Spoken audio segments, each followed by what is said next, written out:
Hey, come here. I want to show you something. That's right. Go on. Get up. Up and at him, soldier.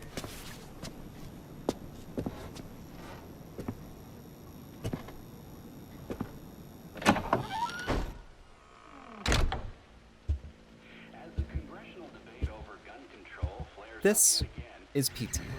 If you were around at all on the internet back in late 2014, you'll remember that this was all the rage. Intended to just be a teaser for the long ago scrapped project that was going to be Silent Hills, it's still in the hearts of horror lunatics everywhere as some of the finest horror that games have to offer.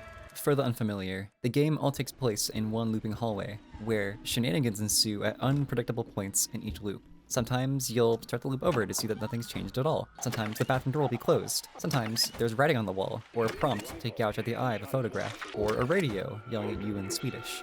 And sometimes the color changes. And one color is much more unsettling than its competitors.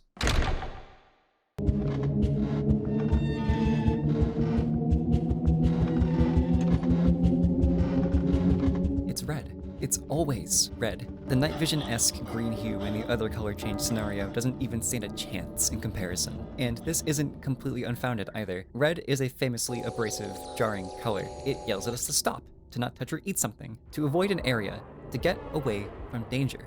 Red lights and sirens blare when a red fire engine zips by to extinguish a red, yellow, and orange flame. Bright red blood shoots out of a wound, betraying your body as it explores the worlds of the ground and walls. We've been brought up by the world around us to obey the commands of red. Stay away from here.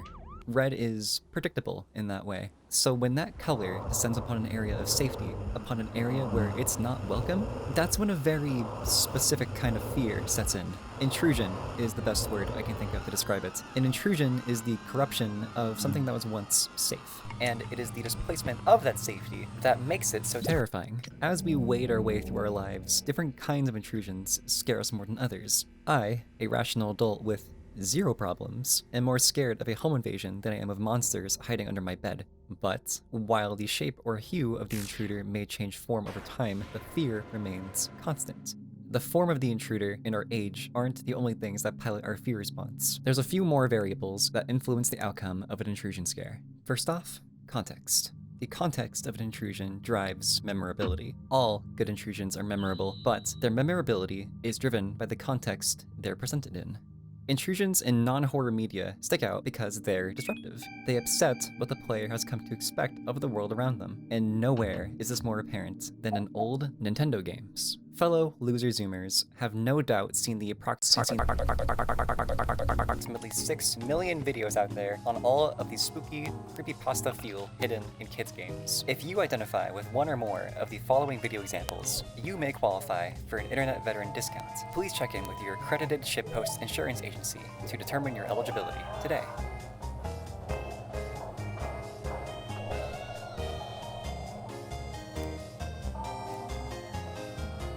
Another example that takes up more bandwidth in my brain than it should comes from Donkey Kong 64. Imagine, if you would, that you are me, and that you are 5 years old. The crappy, buzzing CCTV is the only thing providing any kind of light. You've just nabbed one of those sexy, illustrious, girthy, low-poly golden bananas at the end of a temple in Angry Aztec. And you know what? Everything's going great, you're on top of the world, but then— Get out! Yeah, what? Excuse you? Absolutely not. No fucking way. Shut up. Bye. Another disruption comes from Mother 3's Tane Tane Island. Tane? Tane? I don't know, whatever. No, the Nowhere Islands isn't the cushiest place around, but at least the mainland doesn't have hallucinogenic mushrooms that cause you to go into a hellscape mania where all of your deepest insecurities and grief flares up to the surface. Now everyone, repeat after me. Mother 3 is never going to be localized. Now, despite the interruption to the regular game, the disruption doesn't really have any lasting ramifications. The player returns to safety, and everything goes back to normal. The value of horror intrusion in non-horror media comes from its shock value, its salience. It's a square in a field of circles. Inconsequential, but very, very noticeable. Intrusions in horror media stick out because they're both disruptive and corruptive. Horror games don't treat intrusions as an anomaly, because they're part of the world around you. Threats to your safety compound on one another. Being thrown off balance is built into the fabric of the world. One of the easiest ways to corrupt the world around the player is to introduce a new kind of enemy. Take the Lickers from Resident Evil 2. You already gotta deal with zombies, the guy she tells you not to worry about, and just trying to get around this stupid fucking police station while Leon's shoulders are saying, "Hey, look at me," in the background. It's so distracting. But then... And also... Furthermore, they're ferocious, beefy, have a killer intro, and are now just something that's in the game that you have to deal with. Bloodborne takes a less forceful approach. It lets the actual, real horrors of the world come to you only when you have enough insight to see them. Uncovering the truth and diving more and more into madness becomes a mechanic of the game, rather than a mark of just progression. Oh, what? You thought this game was about werewolves and British people? Did the marketing team pull a little sneaky on you? You gonna cry? Piss your pants? Decompose maybe? Because guess what? There's a monster for that too. It's called the One Reborn, and it's the easiest boss in the game. The one real instance of Bloodborne really getting under my skin was when I went to Canehurst for the first time. You watch that cool cutscene, get off the carriage, excited to get your ass just completely handed to you in a new, cool, forgotten castle. You exist comfortably for a moment with the fact that Bloodborne is not a horror game, but then, what the fuck are you? The nature of the intrusion drives the emotional response. The varying intentions behind an intrusion carry their own shades of fear. Intrusions of an adversarial nature, if done right, amplify the threats they present to you through mystery. Adversarial intrusions play with their prey, belittling them in a world that already wants nothing more than to hurt them. The presentation of the mystery can be effective over and over again, so long as it finds new ways to make the player feel unsafe. If you want to play through a perfect example of this, go and drop $6 on Iron Lung. Don't watch a playthrough, don't look up anything about it other than what Steam tells you. Forgo your Crunchwrap Supreme for the month and buy this instead. You won't hate yourself as much, it'll last longer, you'll need to use the restroom just as much afterwards, and hey, you'll probably actually burn some calories instead of gaining them, considering all the trembling, shaking, screaming, crying, yelling you're gonna do while playing it. Come back when you're done. I'll wait.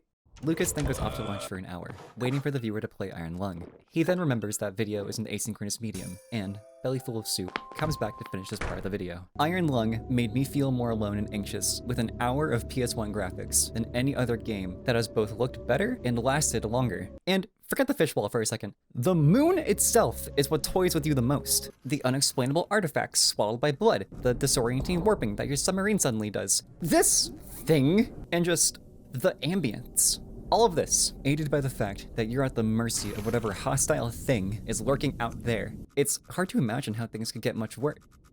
No. Intrusions that don't have a threatening payoff are equally memorable for the same reason, but the resultant emotion is completely different. Dread. These are intrusions that don't explain themselves and aren't resolved. They just happen, leaving you with a pit in your stomach and a whimper in your throat. The fact that whatever just happened can happen in the world that you're in is enough to displace your sense of safety. The world's intention is to make you feel unwelcome, indirectly, by making itself more unexplainable. And no series does this better than...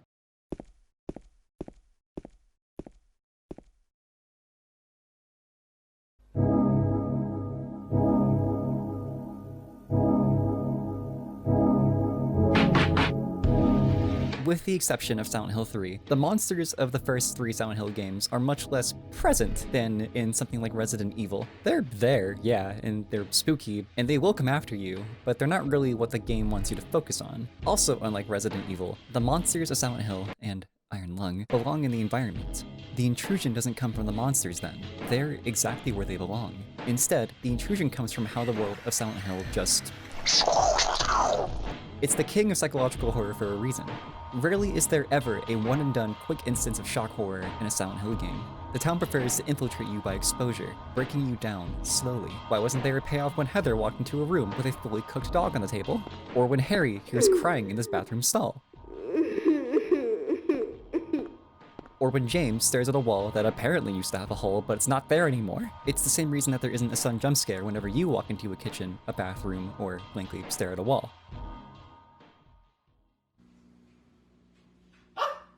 These kinds of events are just regular everyday things for this world.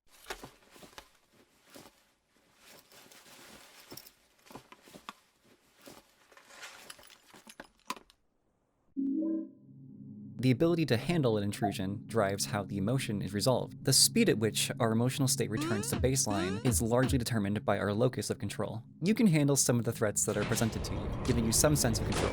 Your action is your security. Your safety is in your own hands. The corruption an intrusion presents doesn't last as long when you can fight back. A bit of an unconventional non-horror instance of this comes from One Shot.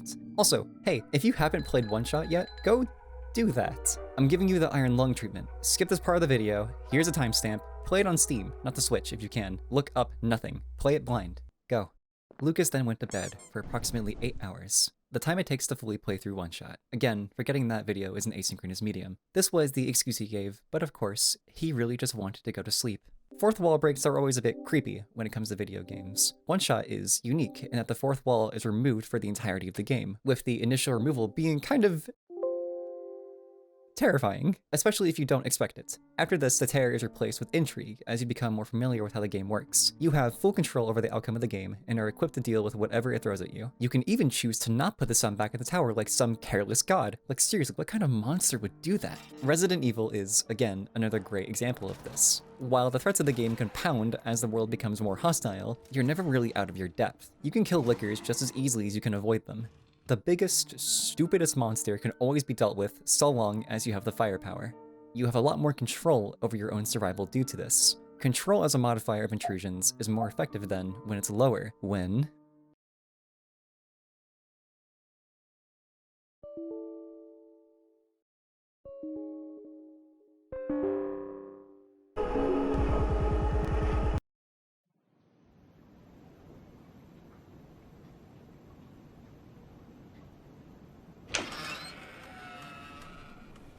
Hey, come here.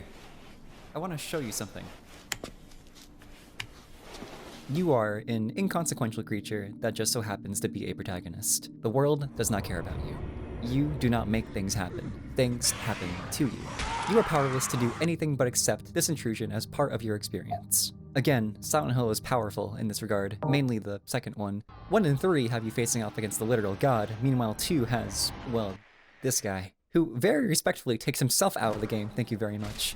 What a hunk, what a gentleman, what a nice guy. I sure hope he doesn't appear in anything except for Silent Hill 2 ever again. I would be a shill if I just said Pyramid Head, and left it at that though. Effectively, the entire story of Silent Hill 2 revolves around James having lost control of his life due to the repression of his overwhelming guilt. This spills out as you play through the game more and more, as that guilt is fully realized and expressed by the town. Terrible things happen to Maria, for example, that you are forced to watch. You are made to walk with James through a hell of his own making, one that he more or less probably deserves. Even taking down monsters in this game feels pointless, as it just adds more to the symbolism behind them. This is another point scored by the unyielding atmosphere of Silent Hill 2. It adds to the horror, the dread, the strength it has to worm its way into your mind and stay there. I want to finish this video off by talking about a special kind of intrusion. It's a scenario where the intrusion isn't really that at all. It's an uncovering of something that's always been there. Something corruptive, seemingly malevolent, and just out of reach. Something beyond our control that you are ill-equipped to understand at the moment, but becomes more understandable the more you look at it. It's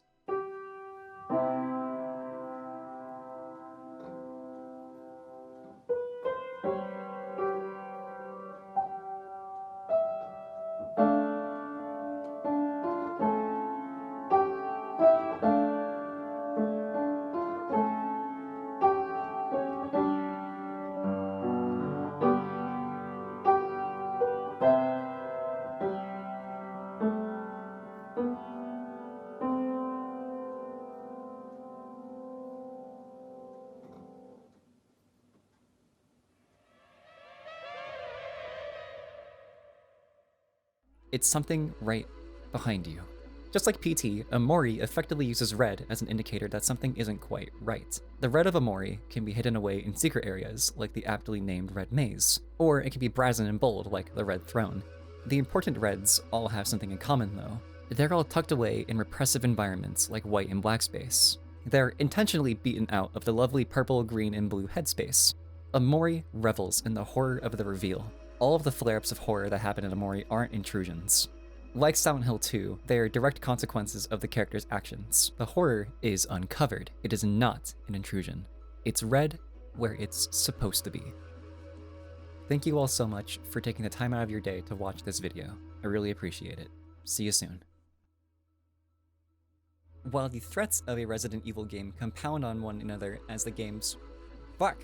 Son of a bitch! I hate this so much. Even taking down monsters in this game feels more or less